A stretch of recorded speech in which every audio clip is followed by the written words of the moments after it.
Hello friends, welcome to my channel. இந்த வீடியோவில் நம்ம ரொம்பவே சூப்பரான ஒரு கிரேவி ரெசிபி தான் எப்படி செய்யறதுன்னு பார்க்க போகிறோம். இட்லி, தோசை, பூரி, சப்பாத்தி, சாதம் எல்லாத்துக்குமே பக்காவான காம்பினேஷனாக இருக்கும். கட்டாயமாக ட்ரை பண்ணி பாருங்கள். 10 நிமிஷத்துலேயே நம்ம இந்த ரெசிபியை குயிக்காக செஞ்சு முடிச்சிடலாம்.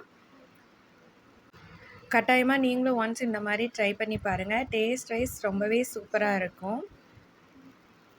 வாங்க வீடியோக்குள்ளே போகலாம்.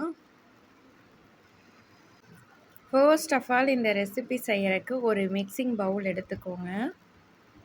இதில் 1/4 மூடி அளவுக்கு தேங்காய் சேர்த்துக்கலாம். கொஞ்சம் போல் புதினா இலைகள் சேர்த்துக்கோங்க.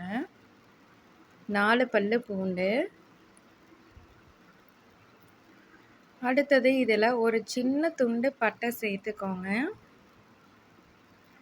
5-6 போல் கிராம்பு சேர்த்துக்கலாம். 1/2 ஸ்பூன் அளவுக்கு சோம்பு சேர்த்துக்கோங்க. 1 இன்ச் அளவுக்கு இஞ்சியை பொடியாக கட் பண்ணிட்டு சேர்த்துருக்கேன். 1/2 ஸ்பூன் போல் சோம்பு சேர்த்துக்கோங்க. 1/2 ஸ்பூன் மிளகு, 1/2 ஸ்பூன் சீரகம். எல்லாத்தையும் ஸ்மூத் பேஸ்ட்டாக அரைச்சி எடுத்துக்கோங்க. ஸ்டவ் ஆன் பண்ணி குக்கரில் 1 டேபிள் ஸ்பூன் அளவுக்கு ஆயில் சேர்த்துக்கலாம். ஆயில் நல்லா காஞ்சது கடுகு சேர்த்துக்கோங்க. கடுகு நல்லா பொரிஞ்சு வரட்டும். 2 பெரிய வெங்காயத்தை பொடியாக கட் பண்ணி வச்சுருக்கேன். கடுகு பொரிஞ்சதும் வெங்காயத்தையும் சேர்த்துட்டு நல்லா வதக்கிக்கோங்க. வெங்காயம் நல்லா வதங்கி வரட்டும். ஒரு பெரிய சைஸ் தக்காளியை கட் பண்ணிவிட்டு எடுத்துக்கோங்க.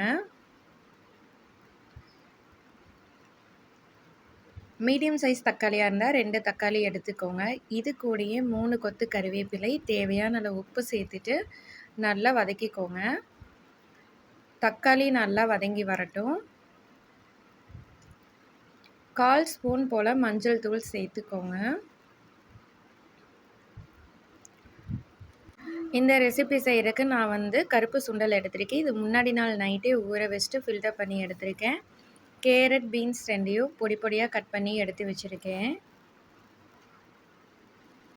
பாருங்கள், தக்காளி ஆல்மோஸ்ட் வதங்கிருச்சு. இப்போ நம்ம கட் பண்ணி வச்சுருக்கிற கேரட், பீன்ஸ், சுண்டல் எல்லாத்தையும் சேர்த்துட்டு எல்லாத்தையும் 2 நிமிஷம் போல் நல்லா மிக்ஸ் பண்ணிக்கோங்க.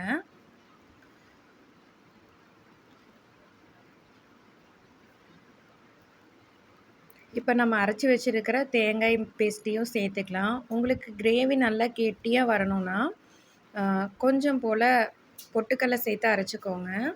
இதில் 2 ஸ்பூன் கறி masala, 2 spoon chicken masala, 1 spoon அளவுக்கு வரமிளகாய் தூள் சேர்த்துருக்கேன். இதுதான் கரெக்டான கன்சிஸ்டன்சி. 1 கப் போல் தண்ணி சேர்த்துக்கோங்க. 3 விசில் விட்டு எடுத்துக்கலாம். உப்பு கூட குறைய இருந்துச்சுன்னா செக் பண்ணிவிட்டு சேர்த்துக்கோங்க. உங்களுக்கு கொஞ்சம் குவான்டிட்டி அதிகமாக வேணும்னா தேங்காய் சேர்க்கும் போதே பொட்டுக்கடலை சேர்த்துட்டு அரைச்சி சேர்த்திங்க அப்படின்னா குவான்டிட்டி கொஞ்சம் அதிகமாகவும் இருக்கும். அதே சமயம் நல்ல திக்காகவும் இருக்கும். பாருங்கள், 2 விசில் வந்துருச்சு. இப்போ விசில் ஆஃப் பண்ணிவிட்டு நம்ம ஃபைனலாக கொத்தமல்லி இலைகளை தூவி ஒரு 2 கொதி விட்டு எடுத்துக்கலாம். பாருங்கள், இந்த கன்சிஸ்டன்சியில் நான் ஸ்டவ் ஆஃப் பண்ணிக்கிறேன். இது சப்பாத்தி, பூரி, இட்லி, தோசை, சாதம் எல்லாத்துக்குமே ரொம்பவே பக்காவான காம்பினேஷனாக இருக்கும். உங்களோட கன்சிஸ்டன்சிக்கு தகுந்த மாதிரி தண்ணியை கூடி குறைச்சி சேர்த்துக்கோங்க. டேஸ்ட் வைஸ் ரொம்பவே சூப்பராக இருக்கும். கட்டாயமாக ட்ரை பண்ணி பாருங்கள். மெஷர்மெண்ட் எதையும் மாற்றாமல் சொன்ன அளவுகள்லையே செய்யுங்க. டேஸ்ட் ரொம்ப சூப்பராக இருக்கும்.